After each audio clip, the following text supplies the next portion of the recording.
Thank you everyone for being here today. It's a very emotional day for all of us, some more than for others. Just standing here on Yom Hazikaron, knowing I'm about to speak about my friends. I'm just shaking. I'm very personally emotional. So stick with me. Yom Hazikaron and Yom Ha'atzmaut, I believe, are some of the holiest days in the Jewish calendar. I think it is a shame that not all Jews understand that. To our national identity, to our religious identity, and to adjusting to being a Jew in modern times, this is a holy day today, remembering all of our fellow Jews who have died al Kiddush Hashem. And that's why it's holy.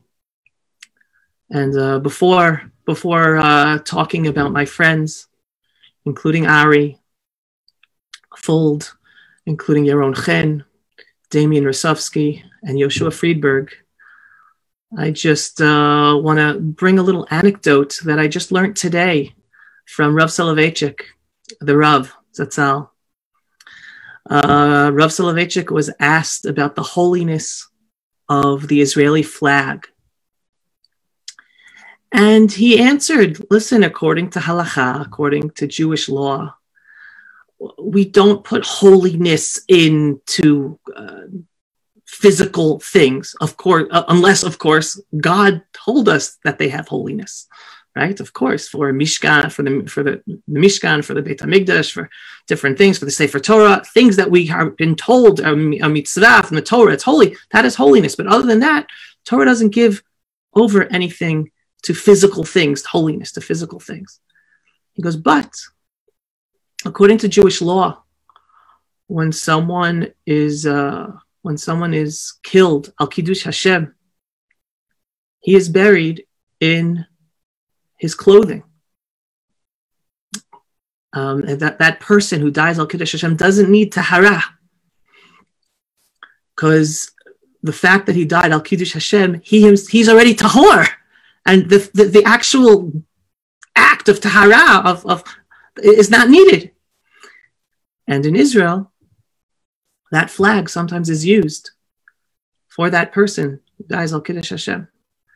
And when people die, not to bury, but the flag, we are dying in Israel or being killed in terror acts, or as soldiers dying for the flag, for our Jewish state of Israel. So the Rav said you can look at it from that perspective, looking at the holiness of the flag, of the Jewish flag of the modern state of Israel. For just to give a 2-minute introduction of myself, who am I and why am I speaking about my friends? My name is Avi Abelo. I am a childhood friend of Ari Fold. We grew up together. We went to school together. His father, Rabbi Yonah Fold, was our principal in SAR in Riverdale. I grew up in New York City, Manhattan. Ari grew up in Queens. Again, just to let you know who I am and why I'm passionate about talking about my friends, not just because they are modern heroes that I want everyone to learn about and be inspired by, but it's also part of who I am. My family moved to Israel, made Aliyah when I was 16 years old. As a child, I dreamt of moving to Israel. I dreamt of serving in the Israeli army, and I fulfilled both of those dreams. So I'm a very blessed person, and today I use my time in a professional manner, standing up and speaking about Israel and the Jewish people and the truth.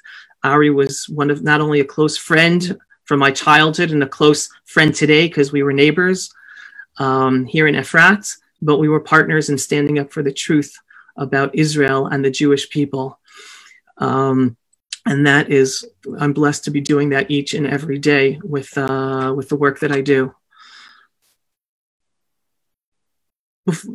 Before talking about Ari, because I want to start with him first, I first wanted to discuss heroism. What is heroism?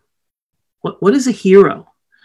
And again, if we were in a classroom setting or a small setting, I'd love to get everyone's input and answers and talk about it. But here, you're all on mute, and I'm the only one talking. So I'll have to go with my own answer for all of you and flow with me.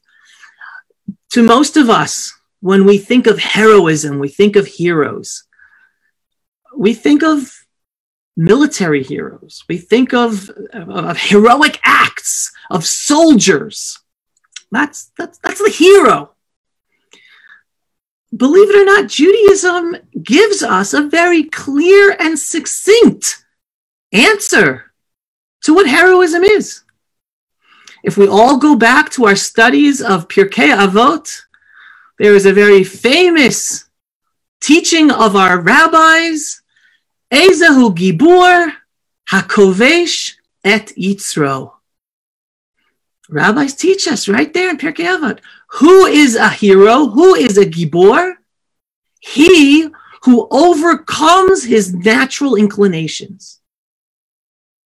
That's so simple. Any one of us can be a hero. Basically, that means is we're all home. We're bringing it to Corona times. Here we're doing a Zoom because we're, and it's wonderful. We're able to all over the world be together, as opposed to just local events in buildings or synagogues or schools. But here during Corona times, we're all watching things on the internet, kids, Zooms, trying to learn, training, do work. Everyone's natural inclination. You want to know something? I have to be on this Zoom, but I really want to watch this video, or I really want to play this game. Those are our natural inclinations. And many people fall out and follow their natural inclinations. Instead of doing what they have to do, they do what they want to do. And the message I give over to my kids each and every day during these Corona times is, no, first you do what you have to do, then you do what you want to do. We're not supposed to fall and follow our natural inclinations. I'm a big believer in Judaism and the halachot and the mitzvot and the commandments that we follow are all about allowing us to be better people by controlling ourselves and not allow our natural inclinations to lead us. So true freedom in Judaism is following the commandments and doing the right thing and not doing what we want to do, as most people think freedom is. Why am I saying this? Because my friends Ari Fold, Yaron Chen, Damien Rusevsky, and Yoshua Friedberg, they're not just heroes because of how they died or because of how they were as soldiers. All four of them were soldiers, and all four of them died al Kiddush Hashem heroically. But that's not the main reason why they're heroes. They're heroes because how they lived and what they stood for, and the values that they stood for. And each and every one of them, even as a soldier, your natural inclination is to run away from the fire, not to run to the fire. And each one of them ran to the fire as soldiers the best way they could.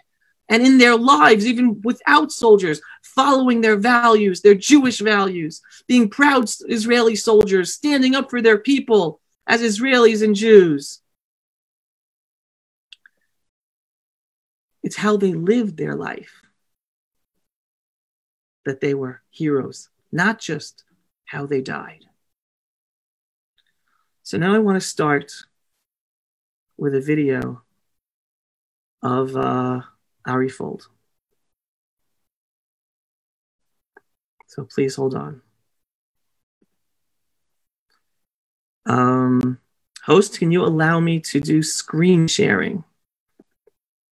All right. Yes. Okay, thank you very much. But yeah, 1 second. So I'm making you the host now.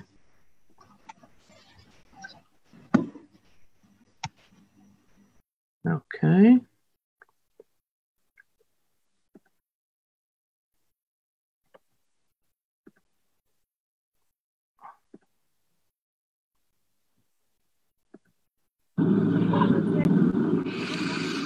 Ari Fold Project, keeping Ari's memory alive. Here we are, Hazikaron, visiting Ari's grave. Before I continue, we seem to have some Jew haters who have joined this Zoom because we are getting messages of hating the Jews and kill all the Jews. and they're drawing swastikas, which is extremely inappropriate. So if we're able to get rid of that person, right now it's one person I see, if we can get rid of him so that the rest of us can focus on the talk. Let's see if this will work, if he's gotten rid of. I don't know how to get rid of people on Zoom. All right, let's try this again.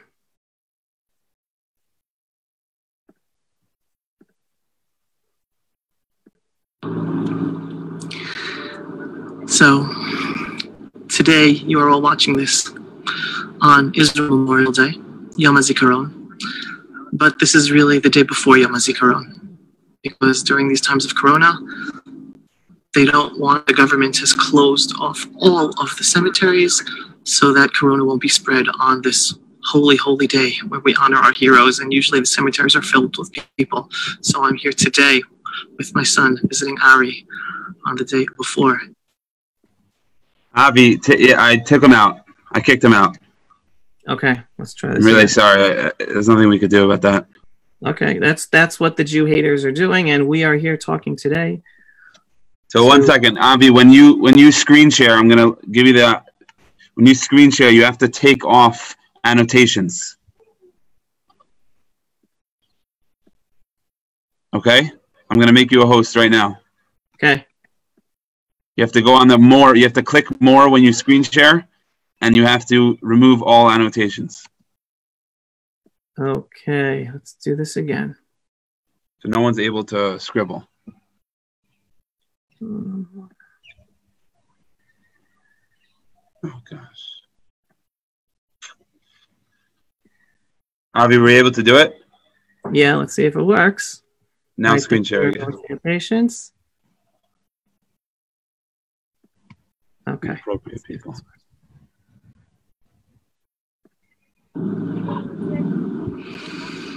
Ari Food Project. Keeping Ari's memory alive.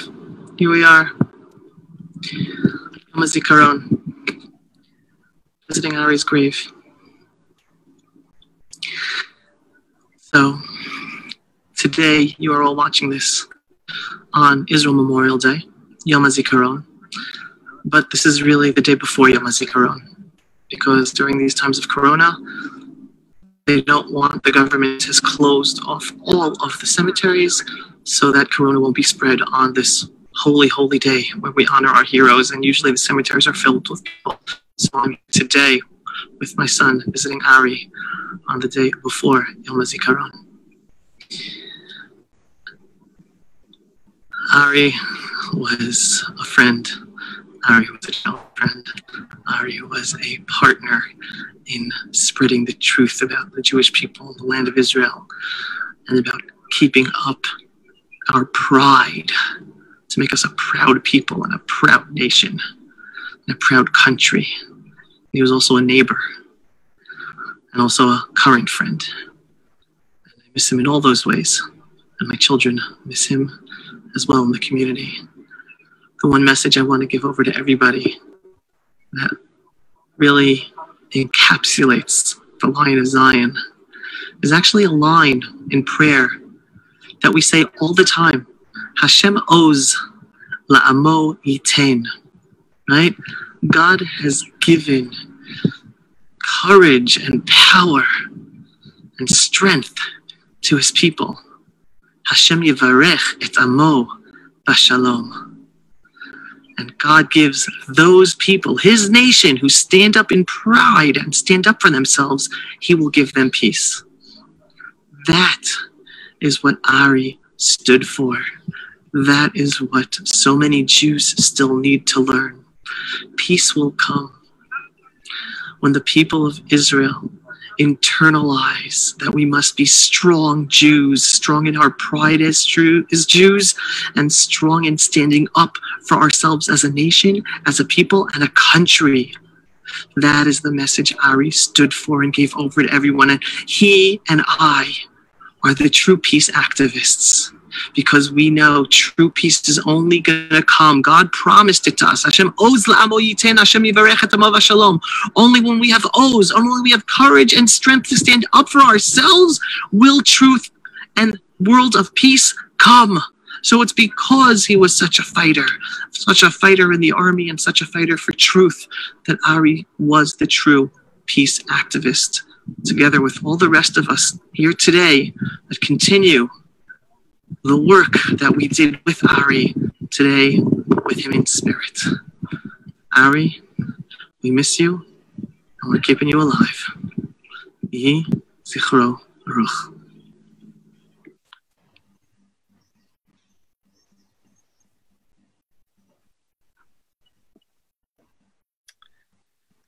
Ari understood something that still too many Jews today don't understand. And that's how blessed we are to be Jews living in a generation that we have the modern state of Israel, the third Jewish Commonwealth. That is what the modern state of Israel is.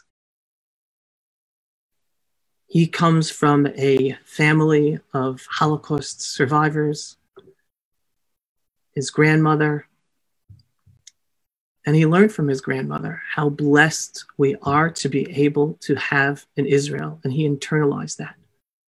And he stood up for the truth about Israel, fighting the lies and fighting the liars, day in and day out.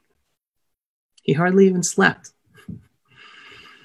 Whether it was on his Twitter page, whether it was Facebook messages, whether it was talking to people on the phone, helping them, he was always standing up for Israel and the Jewish people, and helping anyone who reached out to him also stand up.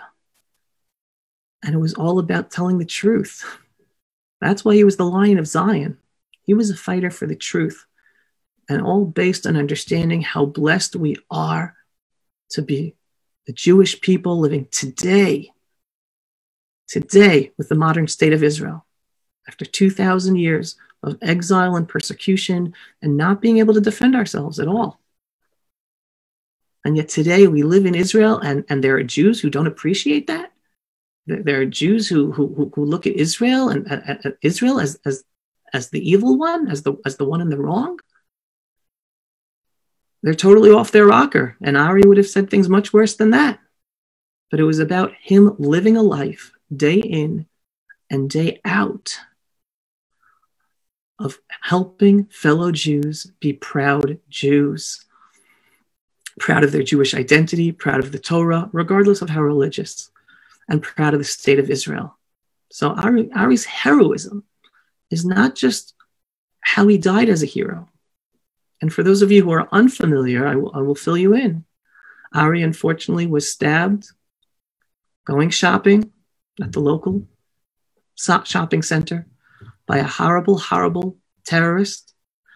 And even though he should have fallen down and died because a main artery was cut, miraculously, Ari turned around, hit the terrorist, and then ran after him, chased him down, and shot him, and stopped that horrible terrorist from hurting or killing anybody else. And God provided a video of it. So the whole world got to see Ari in his heroism, in his last act of heroism.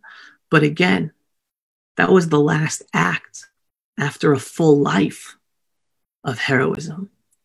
And that heroism was not going to just go to his job and work and do whatever, but every day, night and day, 24 hours a day, standing up for the truth about Israel and the Jewish people, so that we can come to that place where we will have peace, because we as a people are standing up for ourselves with the courage and pride in our Jewish identity. So that's Ari Fold. And later on, I will put on a video of an interview I did with Miriam Fold. Now I want to go to my next friend.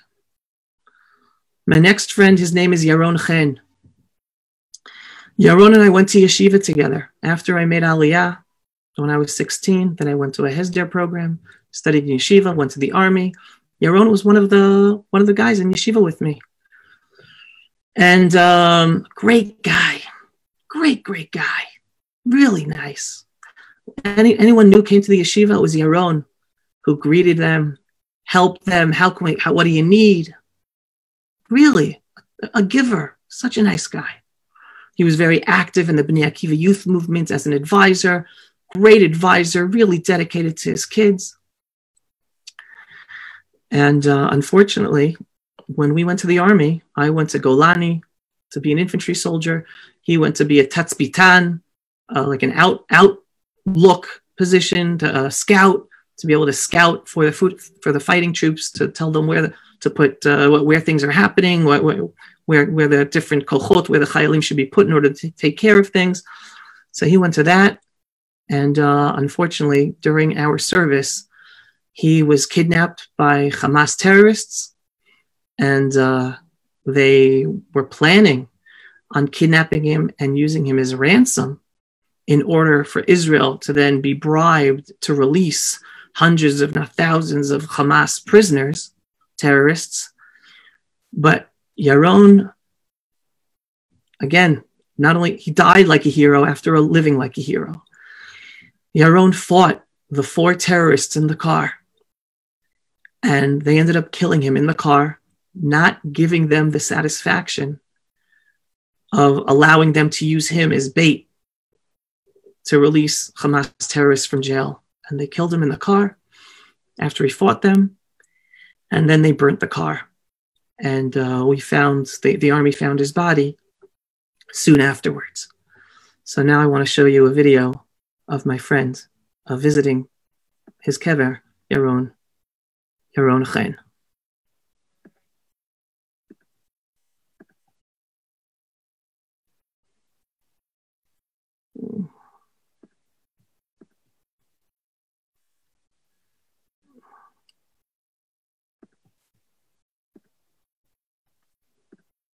Here I am at Har Herzl during Corona days. Our masks. Here I'm with my son Itai with his mask, and I'm standing right here next to the grave of my friend Yaron Chen. Yaron was a sweet guy from Jerusalem. Studied the yeshiva with him, and we separated to go to the army. I went to Golani, and Yaron went to be a tetzpitan, outlook, to be able to tell units where the enemy is, where to shoot. Those were tetzpitanim. He was brutally murdered by Hamas terrorists, but he fought valiantly. He was kidnapped on his way home from his base to his home in Jerusalem, and the Hamas terrorists kidnapped him in the car, and he fought tooth and nail. That's what we hear. He was supposed to be taken as a kidnappee, to be used as bait for Israel to then release hundreds, if not thousands, of Hamas prisoners. But he fought them, and he did not give them the satisfaction of using him as bait to release horrible terrorists free. He fought and died valiantly, a hero. There in that car, and they killed him in the car. They murdered him in the car, and they lit the car on fire, and they ran away. And then he was found in that car. Yaron, we will never forget you. You were a motek of a guy, a sweet, sweet guy. Such a great friend, a great person. And you died as a hero as well. And we will keep your memory forever, so people learn about you and remember you, even though you're no longer with us. Yehi Zichro Baruch.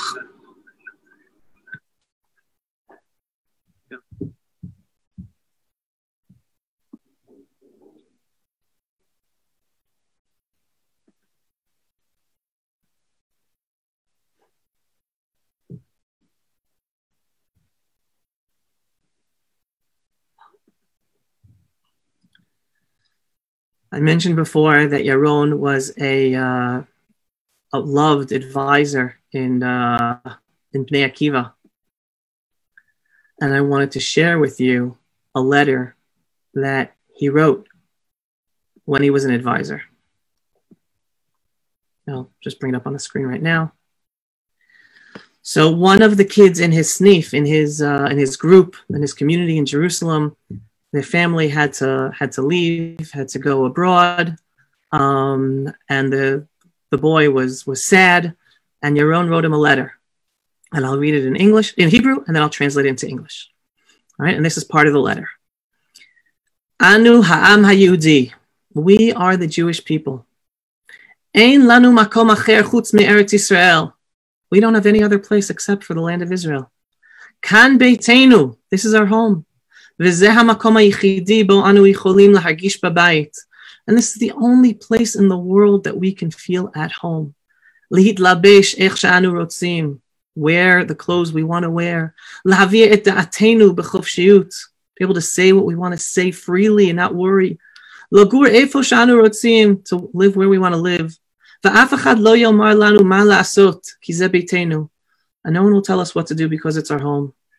Umikevan shezehu beitenu, and since this is our home, Beit kol am Yisrael hayachid, the sole home of the Jewish people, mufkadim anu lishmor alav.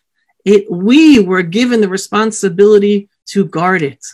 Utzvichim anu leheraot l'chol ha'olam, and we have to show the whole world she'anu nechushim b'da'atenu, that we are 100% behind standing up for ourselves and guarding ourselves in a sense. So this is when he was a teenager, still in high school, and this is the type of letter that he was writing. So you see, Yaron also, in his life, was a fighter for the Jewish people, a fighter for the land of Israel, and trying as much as possible, whatever he could do to help his fellow kids that he was an advisor for be strong, to be proud Jews, and give them the koach. Even if this boy was going abroad, to give him the strength to be able to hold on to his Jewish pride and hopefully one day return to the land of Israel. So that was Yaron Chen. My next friend, his name was Damien Rusevsky.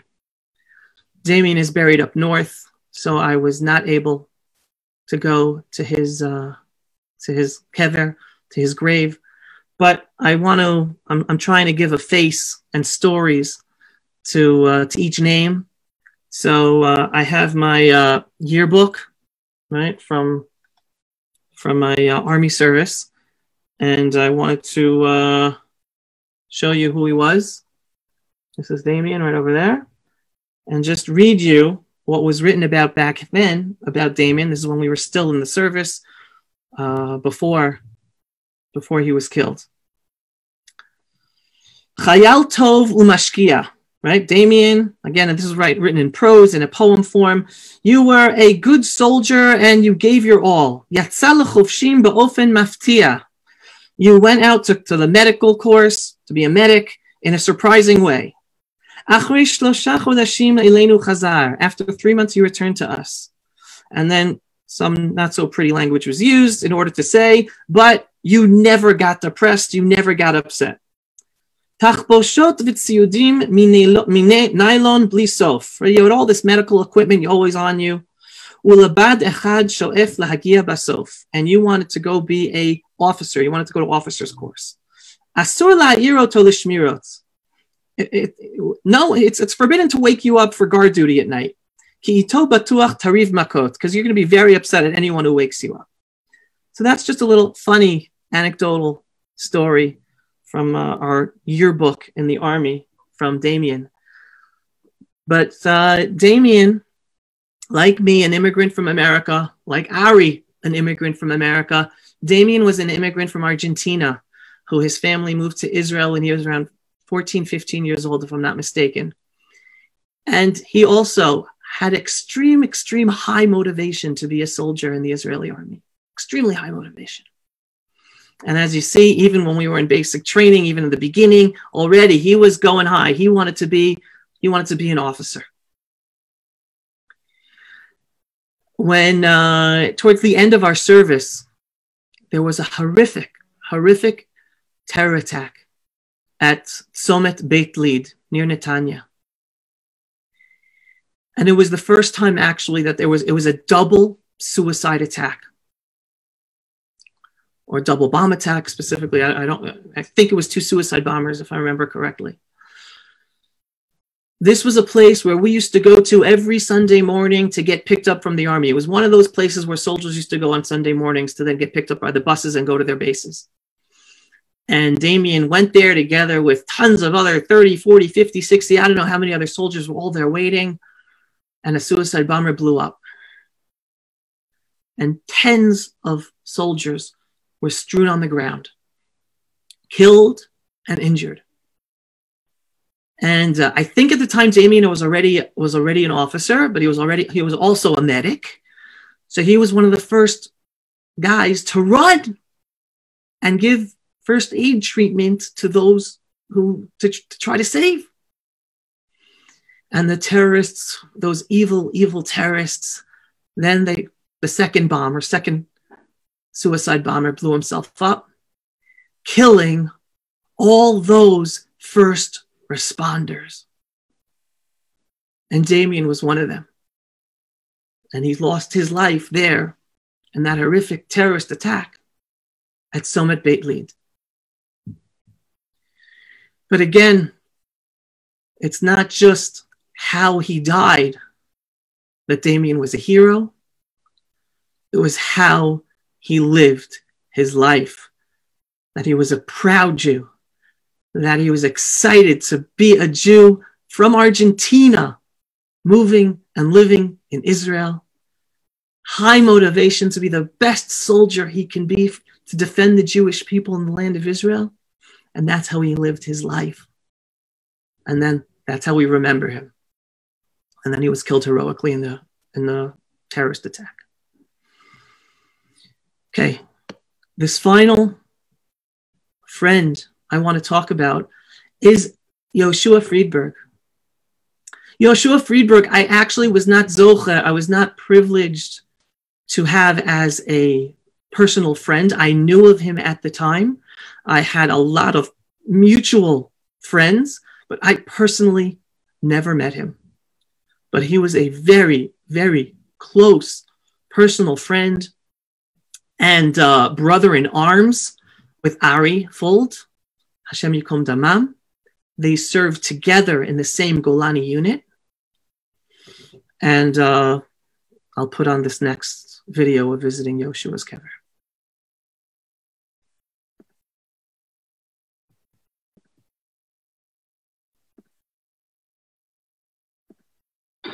Here I am standing next to the grave of Yoshua Friedberg, right over there. And I'm not supposed to be here. This is Ari's job. Yoshua and Ari were in the army together. They were great friends. Ari's the one with all the great stories of Yoshua from the army, of how unbelievable he was, how such a leader he was for all of them, such a giver, such a helper, so selfless, and such a Zionist, leaving his family in Canada and coming to be a lone soldier here in Israel. This is supposed to be Ari's job. Throughout the year, and especially on Memorial Day, on Yom Hazikaron, Ari was always here at Yoshua's grave. So Ari's not here physically with us anymore, but here we have, Ari's here with us today. This is a special mask for Corona days made by the Ari Fold Project. So Ari, you're here with Yoshua. I mean, even more important, you're together up in Shamayim together. But here in some physical way, even though the physical is less important, Ari, you're here. You're here with Yoshua. May Yoshua's memory be a blessing. May he be an inspiration to us all. And even though Ari, the loud voice that he was, the lion of Zion that he was, in not only standing up for the whole Jewish people and the land of Israel, but in keeping your memory alive, Yoshua. We're going to continue keeping your memory alive, your friends, your family. And here, Hi, B'Shem Ari. I'm here. Tomorrow is Yom Hazikaron. This video is being seen today on Yom Hazikaron. Just trying to do what we can to help everyone stay connected to you and to the wonderful person you are and learn from you to be a Ben Torah, right? You came closer to Judaism when you studied Judaism here in Israel in Yeshiva, and then you decided to serve in the army. So may you be a role model in being a Ben Torah and in being a Jewish Zionist and serving the people of Israel, and by living here, by living Torah, and by serving in the IDF. We're keeping you alive, Yoshua, keeping your memory alive. Yi Zichro Baruch.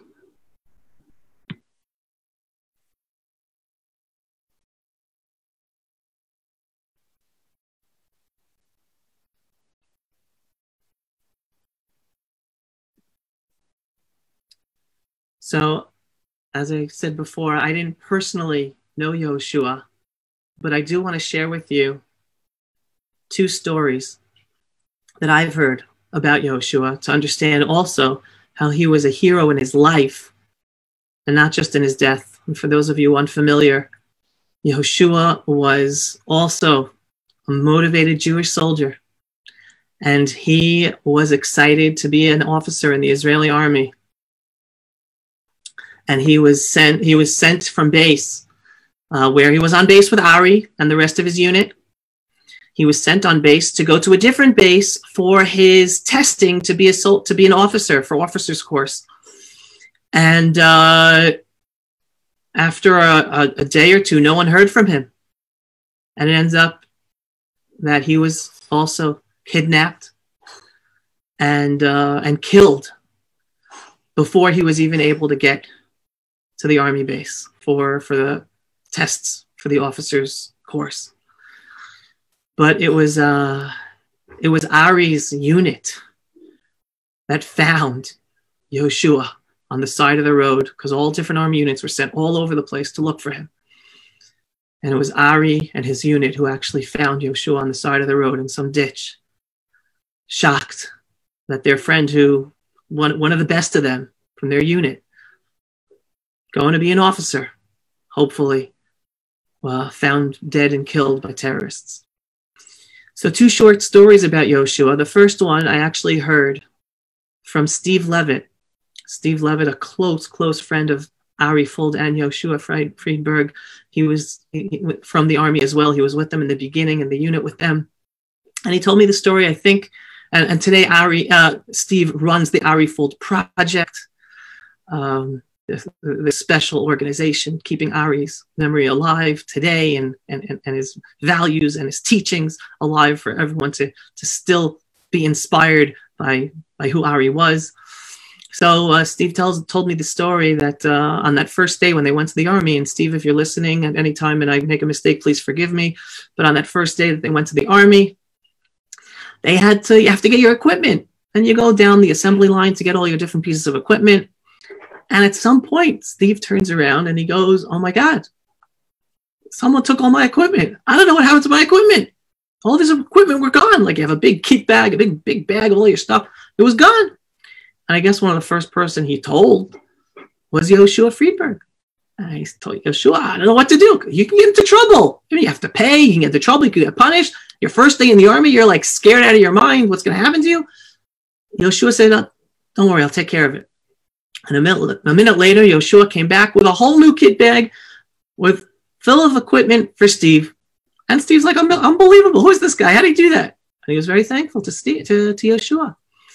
Only later on did Steve find out that Yoshua didn't go get new equipment for Steve. Yoshua gave Steve his equipment. Total selfless act. He just took it upon himself for him to potentially get punished instead of Steve. And that is part of the personality, the giving personality, who Yoshua Friedberg was.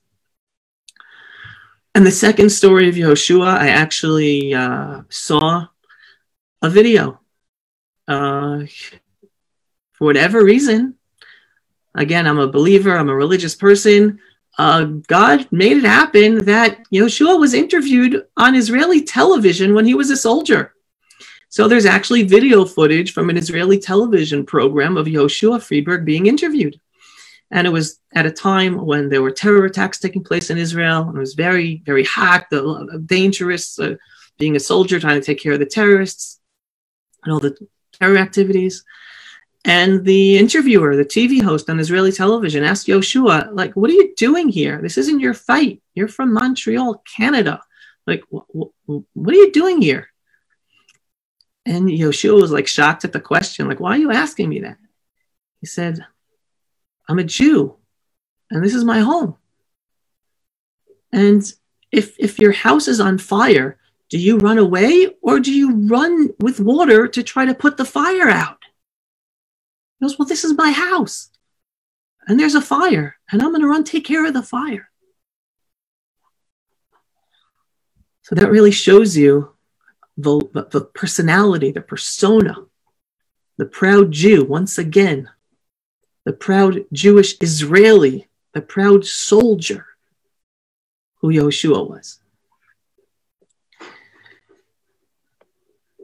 Now, those are the silver thread that ties those four of my friends together, those three close friends, and Yoshua, who now I consider a friend. But I want to pull everyone to today for a second.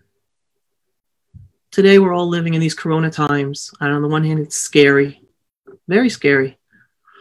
And life has been turned upside down.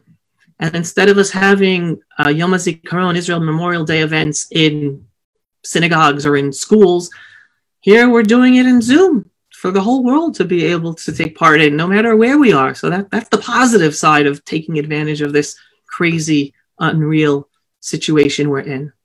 But going back to the whole topic of heroism and who is a hero, well, I'm going to take you to today.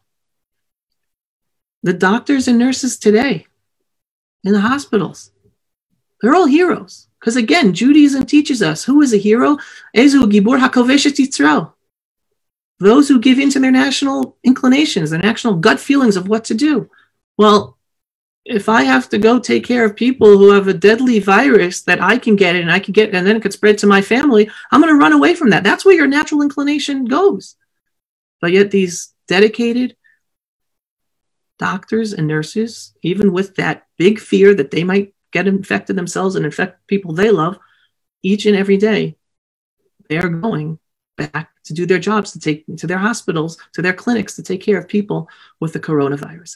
That also is a sense of heroism, according to Judaism. And again, bringing something today, I'm going to show you I want to end on some more inspiring messages. So I want to show you a little inspiring video that just came out of the Army.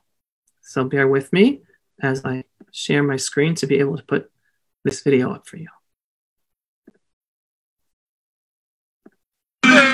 לא, לא, כולם, אין אוכל עכשיו, אין אוכל, כולם, כולם, חבר'ה, כולם.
That's not just an inspiring video because you're seeing IDF soldiers singing out of their proud belief as being Jews and soldiers in the army. That's not why that video is inspiring. That video is inspiring because those are soldiers who have now been stuck in the army for more than a month and a half because it's forbidden for them to go home because of the coronavirus. And that soldier at the end saying, the corona won't get us down, IDF forever. He's saying that because that's what they're holding on to. The fight that the IDF is today fighting, not just our enemies, they're also fighting this corona. And that is, those are soldiers on the army base down south, where there were some soldiers that were diagnosed with corona. So those are soldiers who have been in quarantine, out of quarantine, back to quarantine, training throughout, even though they're supposed to be quarantined. And that soldier at the end who said, coronavirus won't get us down, IDF forever, that is my son, Yakir, who, that's his unit. And they just joined the army. They just drafted to the army a month and a half ago. And they are the one, I think the army is having a hard time letting soldiers go.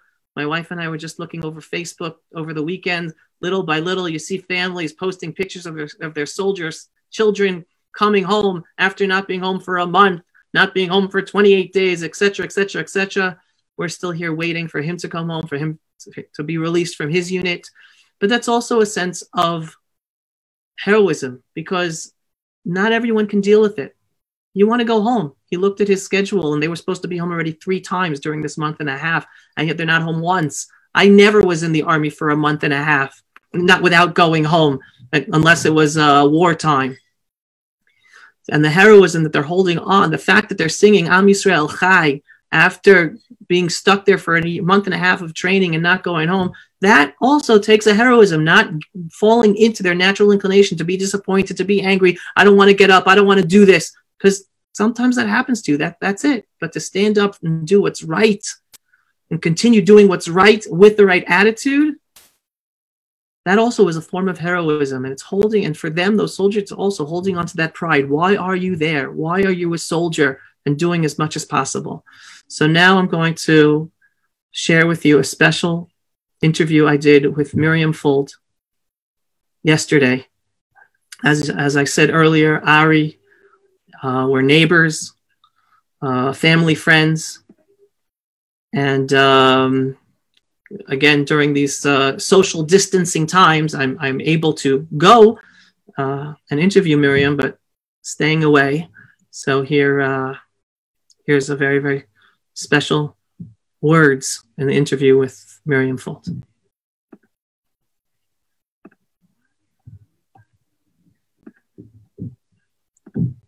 Here I am with Miriam Fold, the wife of a childhood friend, neighbor, fellow warrior for truth, and Lion of Zion, Ari Fold. Miriam, on this Yom Hazikaron, what thoughts can you share with us about Ari? Yom Hazikaron and Yom Ha'atzmaut come out one day after the other, on purpose. First, we remember all of those soldiers, men, women, and children who have died and given their lives so that we could live here as a free nation in our land. It was always very significant, specifically to Ari, ever since his friend Yoshua was kidnapped and murdered when Ari and Yoshua were serving together as lone soldiers. And Yom HaZikaron was always very, very significant to Ari. To remember why we're here, why we do what we do, why we serve to protect our country. Today, everybody in the Jewish people who care about Israel, and even many of our non-Jewish friends, they're focused also on Israel and remembering our soldiers. What are the most important things you want people to remember about Ari? Ari had a great love for Israel, not just for the country, but for Israel as a whole, for Israel, for the Jewish people, for everything that had to do with Israel. He just loved this country so much. This year we're remembering 23,816 fallen soldiers, men, women, and children. It's so important to remember that we are part of a big family. We're all together. This is one day per year where everybody, not only in this country, in this little country of ours, but all over the world, come together to commemorate those who have given their lives. Where did his love for Israel come from that just came out of him, just flowed out of him like water? Ari came from a long line of Zionists. Ari's grandfather, from his father's side, was a general in the German army during the First World War. Wow. After the First World War, Ari's great-grandfather was stripped of his uniform and all of his medals just for being a Jew. When Kristallnacht happened in 1938, Ari's grandparents realized that something was wrong, and they managed to secure passage to the United States, and they got out. But a lot of other people were not so fortunate. Ari's grandmother, from his mother's side, was living in Budapest, Hungary. She was married before the war. Her first husband was taken away by Hungarian border guards, and they found out later that he was killed. Ari's grandmother herself was taken to Auschwitz, where she suffered terrible horrors, but she survived. Wow. And every year when Ari had to do a report in school, he would interview his grandmother and she would tell him stories. And she would always say to him every time, Ari, are you comfortable here? You're just fooling yourself. This is not where you belong. Every time. At age 78, Ari, after her third husband passed away, Ari's grandmother made Aliyah. Wow. After high school, Ari came to study in Israel, in the Old City, because that was the closest place to Har Bayit, to the Temple Mount. He had to be as close as possible. And he notified his parents that he was not going back to the States afterwards. He was going to stay in Israel. He drafted into the army, and he would go visit his grandmother in her little apartment in Netanya. And she was so proud of him in his IDF uniform. I think that pride, that Jewish pride, just, Ari carried that with him, and he used his grandmother whenever he needed strength, when he would speak to groups, when he would go out and speak to people. He used her strength. He used her as an example of strength, of Jewish pride. I think he took that with him the whole way. Yeah, I love saying how one of Ari's favorite lines was, "Be a proud Jew," in everything he used to talk about. And basically, just following up on that, he used to speak to youth a lot. Well, why was it so important for him to speak to the youth? I think that, well, you know Ari, he was all about spreading the good word. And the youth are our future. And who better to understand our history and all the facts? Ari would equip them with all the facts that they needed to go out and refute anyone who would speak against Israel and about the Jewish nation. I think that was very important to him. And final thoughts about Ari to share with us as we are experiencing this Israel Memorial Day today, Yom Hazikaron. You know, for families like ours, our every single day is Yom Hazikaron for us. We remember Ari every day. But on Yom Hazikaron, it's a national day for everyone to come together as one great family to remember everyone who gave their lives. That's what Israel is all about. That's what we do. Thank you very much, Miriam.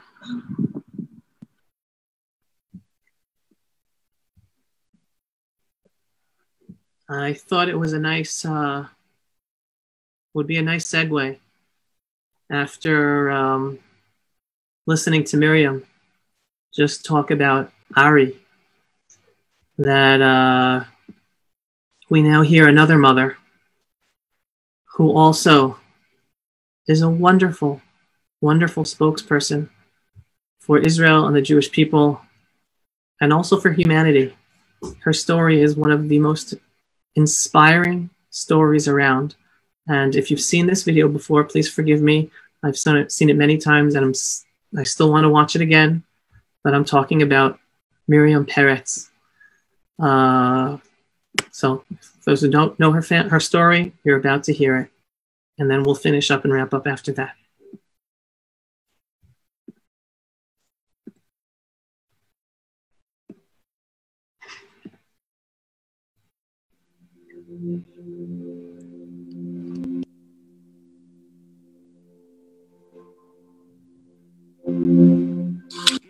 In 1998, my firstborn, Uriel, an officer in Sayeret Golani, was killed in the battlefield of Lebanon.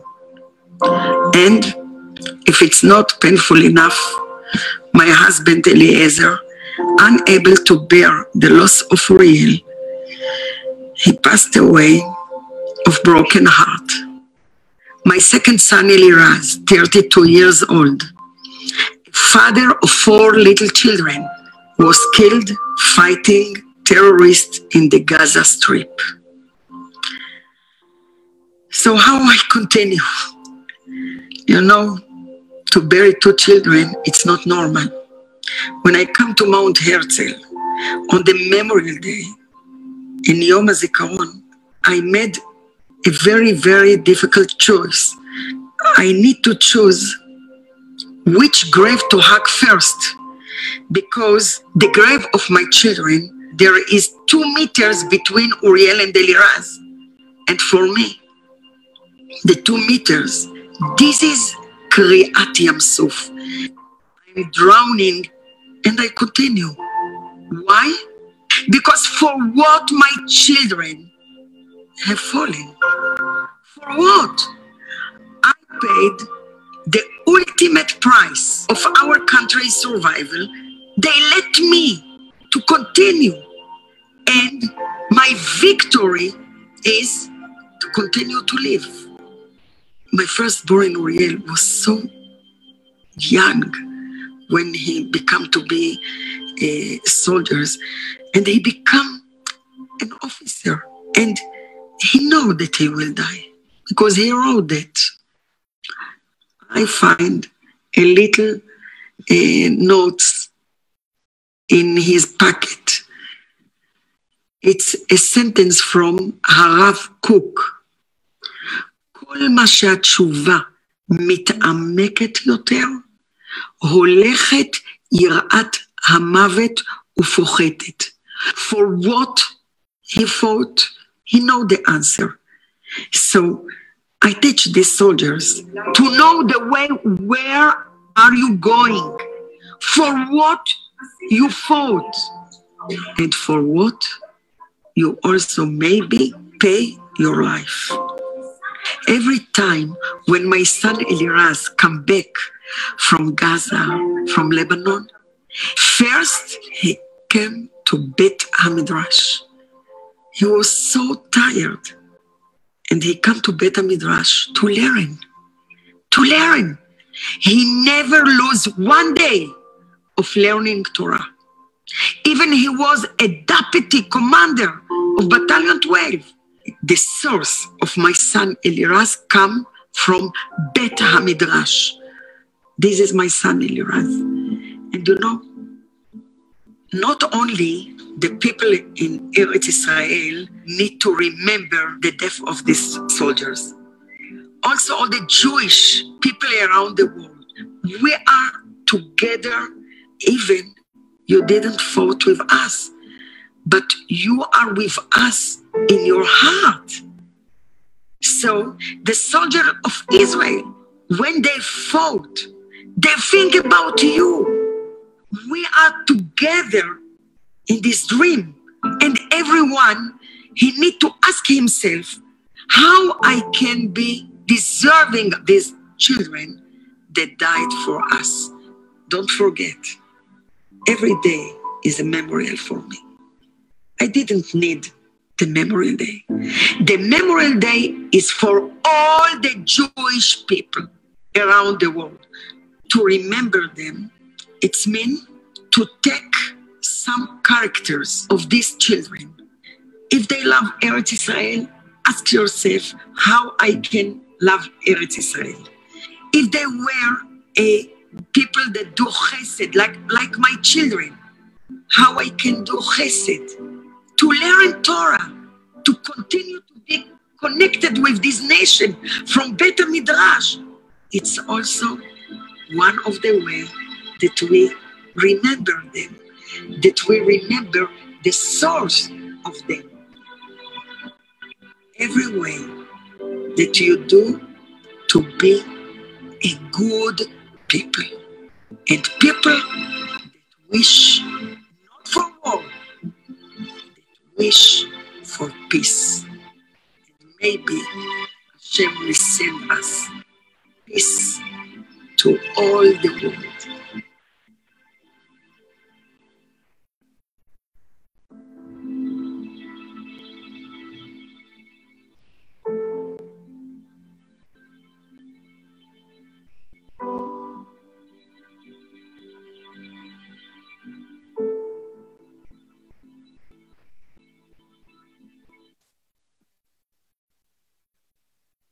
Memorial Day, Yom Hazikaron, for me, it's not just a day to be sad.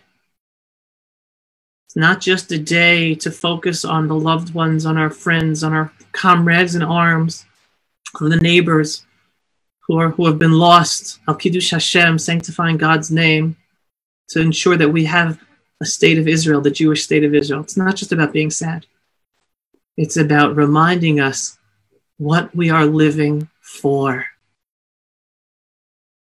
And the important thing to me about talking to you about Ari and Yaron and Damien and Yehoshua is to understand what they lived for and what each and every one of us should be living for.